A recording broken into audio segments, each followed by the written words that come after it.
there was a glitch in the original Link's Awakening that wasn't available in Link's Awakening DX, where if you go to the side of the screen and right when the screen transition starts, you hit select and to bring up the map, and then you go out of the map, you will be in the same spot you were on the other map, but you'll be on the next map.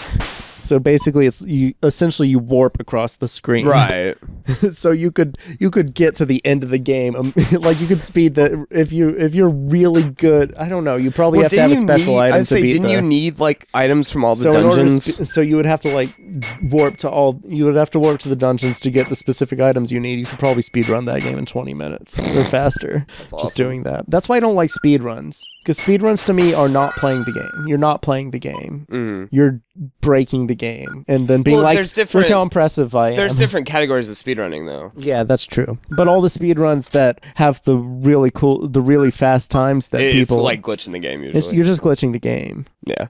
Which is like... Yeah, I get it. Well, all I know is I went onto Twitch one time and was watching somebody... Some of them, it takes a lot of skill, but it's just like, you're just cheating. Ultimately, you're using a lot of effort to cheat.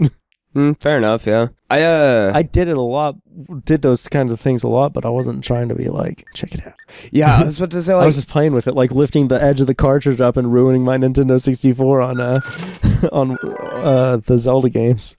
Every time I've tried to watch one, it's been boring. Oh, a speedrun? Yeah, like the last one I was trying to watch, like the guy wasn't talking at all. Pretty sure he was concentrating. Like, yeah, I'm pretty sure the only entire speedrun I saw was like the Super Mario Brothers in 5 minutes on Cinematech or some shit at midnight. And that's just what, warp zones, pretty much. Yeah, you warp to 4, then warp to 8. You hold down B, you run and you jump over every enemy, and then you warp to 4, and then you warp to 8, and then you just do. It's basically just precise timing. It's like playing Dragon's Lair, but yeah, I knew the but warps, that was at least like that's built into the game. You're not trying to be like, okay, if I turn around and jump backwards, I can get a fast time. Somebody might have done that with Mario since, but I'm talking about it's 5 minutes and he's just running. He's holding down B and running to the right and jumping and going through warp zones. Right. That's fine with me. That was built into the game. Yeah. It's when they break the game. Yeah. I would also be impressed by a reasonably fast, just straight run through of every level. It's not about 5 minutes, it's about 5 minutes and 6 levels or whatever it is. What about, I was recently watching a video and they were talking about Far Cry 4, which I haven't played, but apparently in like the entrant part, they're like the beginning, you have to escape somewhere and the game's like yelling at you to escape, but apparently if you don't escape, the guy comes back and the game ends. Yeah, like that's... the credits are rolling.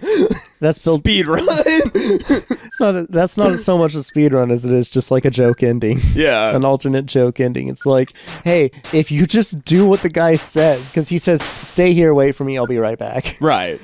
But then you're not supposed to do that, I guess. Well, yeah, because he's like a bad guy. Yeah. The best is Gone Home, which you can speed run in 40 seconds. Yeah, well, you just have to go home, right? Well, no, you have to go to the attic. You go get the key, is in a specific place, and then you go to the attic, maybe. I think there's a key probably, or a switch. You just go press it and go to the attic, because it's not a game. It's just an exploration thing. It's just like, go read about your boring, emo, lesbian sister. I'm listening. And then she's just a teenage girl, but she's a lesbian, so you're supposed to care. That's all it is.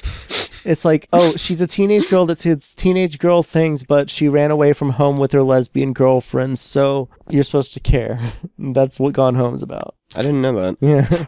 Well, I mean, is that to say that you wouldn't care if she ran away with her non-lesbian cheating boyfriend? on each other stuff too, but whatever. You wouldn't care if she ran if her parents disapproved of her boyfriend. So it's not the fact she ran away; it's the fact that she ran away with a woman, with her lesbian lover. The whole game is look at me, I'm a lesbian. The game, or my sister's a lesbian. Is that why it's only 40 seconds? Like, well, no, because you don't get any of that. You don't get any of that if you do the speed run. Oh. You pick up the key, and you hear you see whatever. There might be narration or something. Like renowned.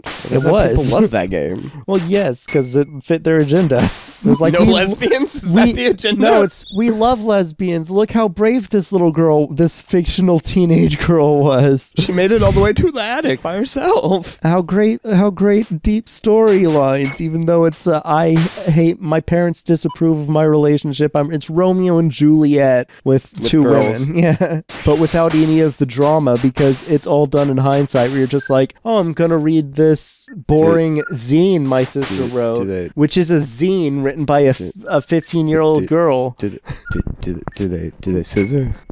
I don't think they talk about that. They scissor?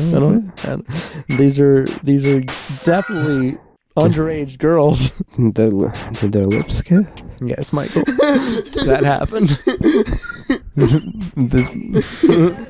I don't even know if that picked up on the microphone. Yeah, I know.